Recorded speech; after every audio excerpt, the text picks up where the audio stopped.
안녕하십니까. 한중교류촉진위원회 위원장 이창호입니다. 최근 중국 일보에서 제게 인터뷰했던 내용을 물론 기사는 약 2번 나왔습니다만은 여기에 따른 좀 부족했던 부분을 서면 인터뷰 질의서를 좀 더 제가 이야기를 드려야 되겠다라는 생각이 들었습니다. 그래서 첫 번째 제게 질문 요지가 앞으로 한중 관계를 어떻게 전망하십니까? 또한 양국의 협력 강화하는 것이 왜 강조되어야 합니까? 라는 첫 번째 질문이었습니다. 한중의 협력 관계는 한중 수교 30주년을 기념을 보다 내실화를 추구해야 될 것 같습니다. 라고 제가 답변을 했습니다. 향후 30년은 한중 관계의 다양한 변곡점을 바탕으로 인류 평화 공존을 향한 향후 100년의 새로운 한중 관계의 전략적 관계 형성을 위한 이립의 시작점이다라고 이야기를 했고요. 지금까지 한중 관계는 경제협력 관계인 것을 넘어 경제안보를 통합한 새로운 가치 창출을 구현할 수 있는 한중 관계의 형성인 것입니다. 아마도 본 연구위원회에서 경제안보라고 하는 단어는 아마도 최초로 쓴 것 같습니다.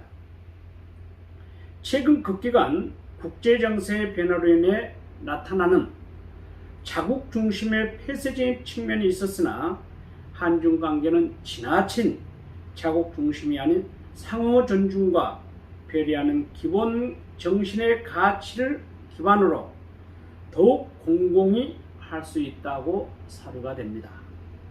비록 한국은 새로운 윤석열 정부가 출연으로 명호가한 한중 관계의 구축에 대한 방향성이 미흡으로 인해 한중 관계에 대한 파열음이 도출될 수 있음에도 불구하고 이는 지금까지 한중 관계가 경제 중심의 관계를 뛰어넘어 새로운 한중 관계에 재정립하는 시작점이라고 볼 수 있다고 이야기했습니다. 따라서 한국과 중국은 현재 단순히 변방국가의 아닌 인류 생존의 성장과 더 나아가 발전적 측면에서 이끌어가는 세계적인 핵심 축이라고 말할 수가 있었습니다. 특히 제4차 산업을 통한 ICT 기반으로 한 신산업, 기술 창출과 생태문명, 여기 생태문명은 ESG를 포함하고 인류평화 공존 번영이라고 하는 공동의 주구의 가치를 위하여 한국과 중국 중심으로 실천할 수 있는 측면보다 내실화했고 보다 체계적이며 고도화된 전략적 협력 동반자가 필요하다라고 이야기를 하고 있습니다. 특히 한중 관계가 보다 고도화할 수 있는 협력 방안이 자국 중심이 아닌 단기적 관점이 아닌 인류 평화 공존이라고 하는 장기적 관점에서 반도체와 같은 신기술 협력 체계 강화, 한중 국민의 행복함을 넘어 인류 평화의 안녕과 생태문명 가치의 강화, 항구적 한반도 평화 정책의 공동정책 구현을 통해 내실화하는 경제 안보의 새로운 전략적 동반자의 어떤 한중 관계를 형성했으면 좋겠다라고 제가 이렇게 대답을 했습니다. 두 번째로 질문의 요지가 지금까지 한중이 이 협력이 지역적, 국제적 안정에 있어서 번영을 기여한 것이 어떻게 보십니까? 라는 질문이었습니다. 한중 수교 30주년 기점으로 이념적 대립과 동북아의 잠재적 위험 요인들을 넘어 국제적 안녕과 번영을 위해 적극적으로 기여해야 한다고 말했습니다. 특히 한중은 밀접한 관계 형성을 세계적 경제 핵심의 축으로 양국 국민이 보다 안정된 삶과 경제적 풍요를 통해 인류 공존에 기여해야 한다고 볼 수 있습니다. 즉 한국 양국이 상호 필요한 부분에 대해 상호 협력과 경쟁을 통해 지속적인 경제적 성장과 발전을 추구하였다는 측면에서 다른 국가들에게 모범적인 우호 관계를 대표적인 사례라고 볼 수가 있겠습니다. 이는 일방적인 한 국가에 의한 희생이 아닌 상호 양국의 성장과 발전할 수 있는 전략적 관점에서 그 시사점이 있다고 할 수 있겠습니다. 또한 한중은 양적인 관계에서 이제는 질적인 관계로 변화하는 세계 유일한 분단 국가가 존재하고 있는 대한민국에서 항구적인 평화 공존을 위해 중국의 역할이 대단히 중요하다는 점을 강조하고 있었습니다. 특히 한중의 질적인 관계에 있어서는 인류 평화와 공존이 절대적 역할을 수행할 수 있다고 말했습니다.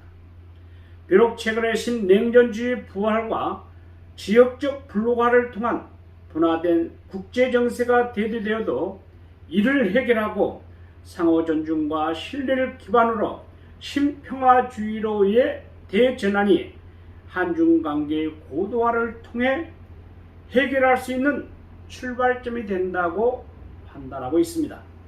즉 한중은 국민이 행복한 삶을 구현할 수 있도록 평화로운 인류 공존을 위해 세계적인 질병 퇴치를 통한 공동연구와 기후 변화에 대한 공동연구 및 생태 문명의 고도화를 위한 협력 체제 강화 방안, 한반도 평화에 대한 적극적인 실행 방안과 구축 이행, 미래의 가치에 대한 구현, 신기술 공동 개발과 공유, 국가 기반인 이념적 가치 추구에 대한 상호 이해 존중과 한중 중심의 새로운 세계 질서의 경제 블록화의 구축 등과 같은 다양한 정책 변화에 대한 부분들을 이야기하면서 경제 안보의 다른 상호 동일체적 관점에서 대전환이 변화가 이루어져야 된다라고 질문하고 있었습니다. 마지막 세 번째 질문은 한국과 중국을 위해 협력하기 위해서는 본 우리 한중교류촉진위원회가 어떤 계획을 하고 있습니까? 라는 질문이 들어왔습니다. 우리 한중교류촉진위원회는 새로운 한중 관계를 다양한 활동을 펼치고 있습니다. 첫째로 한중 우호 관계의 고도화를 위해 정기적인 한중 관계 분야별 포럼, 세미나, 학습활동, 집필활동 등을 한다고 이야기했습니다. 필요성에 대한 부분은 심층적 연구에 대한 부분들을 발제하기로 했고요. 두 번째로는 한중 5조 5 관계에 있어서 다양한 분야, 즉 MZ세대 인재 육성 및 발굴하여 한중 우호의 어떤 세력들을 확장하는 부분을 이야기했습니다. 특히 미국과 일본 등에서 자국의 정책과 제도를 지지하기 위하여 체계적인 장기적 지원과 육성 방안인 것처럼 한중도 앞으로 30년, 60년, 100년을 전면적 동반자 역할로 서로 옹호한 인재를 발굴하자라고 했고요. 세 번째는 정기적이고 다변화된 한중의 인적 자원 및 문화 확대를 가속화하자라고 이야기했으면서 다양한 분야의 청년 리더들을 선발하여 보다 명확한 중국의 문화와 전통 및 한중 우호 관계에 대한 필요성에 대한 부분이 있었으면 좋겠다라고 이야기했고요. 마지막 우리 한중 교류촉진회에서 코치 아카데미를 설치하여 한국과 중국의 상호 번영과 지속 가능한 학술 사업 목적으로 장기적으로는 한반도 평화와 인류 공영에 이바지한다라고 제가 서면 질의 답변을 통해서 이야기했습니다. 그래서 저는 이 한중 관계에 대한 결론적 입장에서 외교적 갈등의 문제를 방안을 해결하고 양국이 국민적 정서를 고려하여 보다 심층적으로 접근할 수 있는, 즉 자국의 주권과 관계된 것을 고려 원인을 제하고는 다양한 외교적 문제에 관해서는 합리적 사고의 기반을 통해 해결성이 필요하다라고 이야기를 하고 있었습니다. 어제 제가 우리 관계 SNS를 통해서 4가지를 주장했습니다. 앞으로 한중 관계에서 가장 중요한 부분이 사드 부분을 어떻게 할 것인가. 두 번째, 한미일 연맹에 대한 군사훈련을 어떻게 할 것인가. 세 번째, 포침에 대한 부분들을 어떻게 할 것인가.